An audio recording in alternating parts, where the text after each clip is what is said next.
4, o escritor no trabalho. Capítulo 14, o princípio do antagonismo. Na experiência do McKee, o princípio do antagonismo é o mais importante e o menos compreendido preceito do design da história. E negligenciar esse conceito é a razão pela qual os filmes e roteiros não dão certo. Mas o que é esse princípio? Para ele, um protagonista e uma história só podem ser tão intelectualmente fascinantes e emocionalmente convincentes quanto as forças antagonistas permitirem. Ou seja, quanto mais intenso, quanto mais profundo, quanto mais bem trabalhado for o seu antagonista, mais sua história vai ganhar essas mesmas características. Naturalmente, o ser humano é mais conservativo. A gente não faz mais do que deve à toa. A gente não faz mais do que a gente tem que fazer, a gente não gasta mais energia do que precisa, a gente não se arrisca quando não há necessidade. E por que mudar quando simplesmente não há necessidade, né? Então, o que exatamente vai fazer um personagem se desenvolver e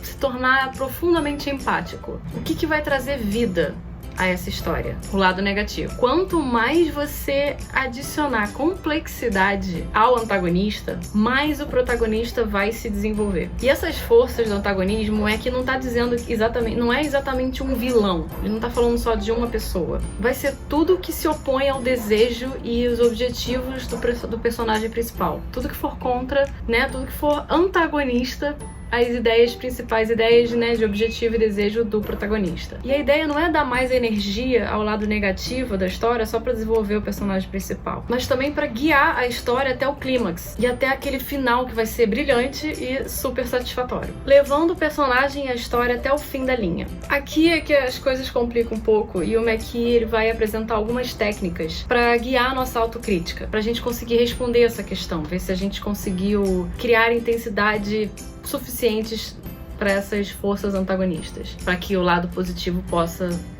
eventualmente superar. Primeiro, você identifica o valor primário. Geralmente, o protagonista da história vai apresentar a carga positiva desse valor primário e o antagonista a carga negativa. Aí o McKee até dá o primeiro exemplo, ele fala de justiça, como se a temática fosse justiça. Justiça, nesse caso, é representada pelo protagonista e a injustiça pelo antagonista. A ideia é você identificar o valor oposto direto e o contraditório. E entre esses valores, o positivo e o contraditório, existe o valor contrário. Também é uma situação negativa, mas não exatamente o oposto. E nesse caso da justiça, por exemplo, o McKee usa como valor contrário a deslealdade. E voltando para o valor contraditório, no caso ele falou justiça e injustiça, né?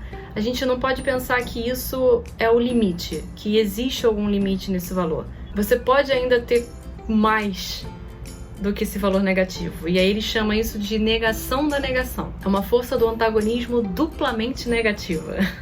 E uma história com conflitos progressivos que vai até o limite da experiência humana deve fluir com esse padrão, que inclui contrário, contraditório e negação da negação. Vocês estão acompanhando? Eu sei que parece complicado, ele desenha bonitinho essas técnicas, eu tô tentando resumir de uma forma que dê pra falar sobre.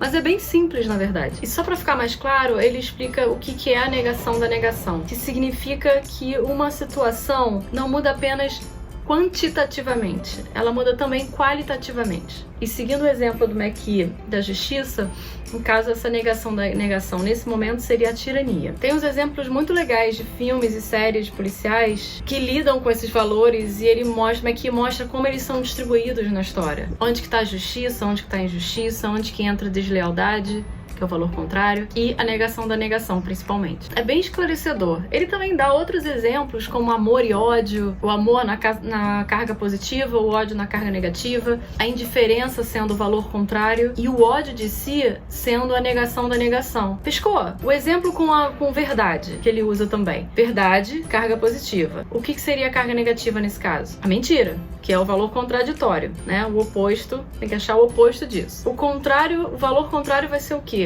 A mentira leve, ou a meia-verdade, pelo menos é assim como ele coloca no exemplo. E a negação da negação, quem se arrisca a adivinhar? Mentir para si mesmo. Mais um exemplo, porque essa brincadeira é muito divertida, vai. Pra quem não for ler, enfim. Vocês deveriam ler, mas só mais umzinho. Ele fala da consciência. A consciência sendo o valor positivo. E aí qual seria o oposto contraditório? Morte. que é a perda da consciência, né? Vamos combinar. E o contrário, o valor contrário, inconsciência. E aí aqui essa parte é difícil. A negação da negação, ele colocou como danação. E aqui vale a observação do McKee, porque você pode estar pensando sobre isso também. Danação não precisa necessariamente ter esse caráter religioso. Existindo ou não o inferno, o mundo criado pelo escritor vai oferecer infernos próprios para os personagens. Então, é isso que conta, é isso que importa. Aí o capítulo continua dando um bando de exemplos como riqueza, a comunicação, o sucesso, a inteligência, a liberdade, coragem, lealdade, enfim. Vocês podem brincar de fazer esses exercícios antes de ler esse capítulo, antes de ler o livro, porque aí vocês podem ver o que o McKee pensou, o que vocês pensaram, o que bateu, o que não bateu. É bem bacana. Infelizmente eu não posso fazer esse, não podia fazer esse exercício porque, né, enquanto eu tava lendo, eu já tava ali descobrindo tudo que o McKee disse pra mim, o que é valor contraditório, o que é valor contrário e oposto, etc. Mas eu particularmente gostei muito do exemplo da inteligência, que é a inteligência como carga positiva, o contraditório seria a estupidez e o contrário seria o compromisso. E a negação da negação é a estupidez percebida como inteligência.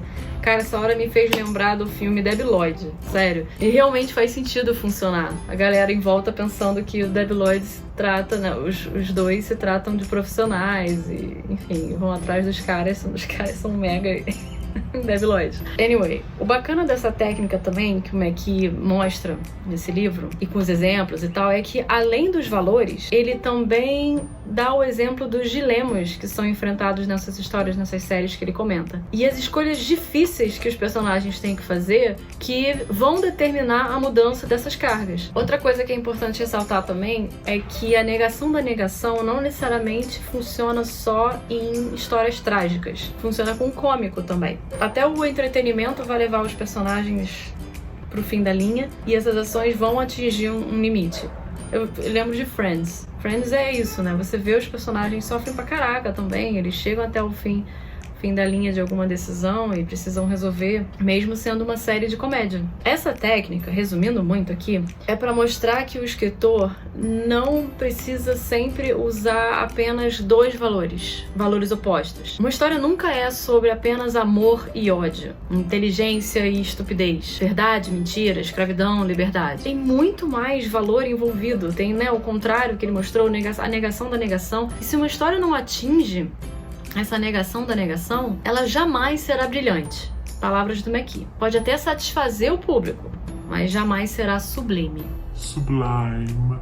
E a grandeza tá na forma como você trata o negativo. Quando uma história é fraca, é porque as forças antagonistas são fracas. Em vez de a gente gastar tempo criando atrativos para os personagens, para o ambiente, etc., a gente deveria gastar essa energia aprofundando melhor os nossos antagonistas, nossas forças antagonistas. Construir melhor o lado negativo. Ok. Primeiro passo para isso, questione os valores da sua história e sua progressão. Como que os valores estão se modificando e como que eles estão se misturando. Quais são os positivos, quais são os negativos. Eles alcançam o poder da negação em algum momento? Geralmente, e aqui o McKee traça uma linha do tempo dos valores, digamos assim, que funciona muito bem para roteiro, né? Mas vai do positivo ao contrário no primeiro ato, passa para o contraditório nos atos seguintes e finalmente a negação da negação que acontece no último ato, a história acabando de uma maneira trágica ou voltando a um valor positivo. Tudo é possível, mas o fim da linha, o limite da experiência humana precisa ser alcançado. E com essa a gente encerra o capítulo. O próximo é o capítulo 15, Exposição. Nos vemos lá. Beijo. Fui!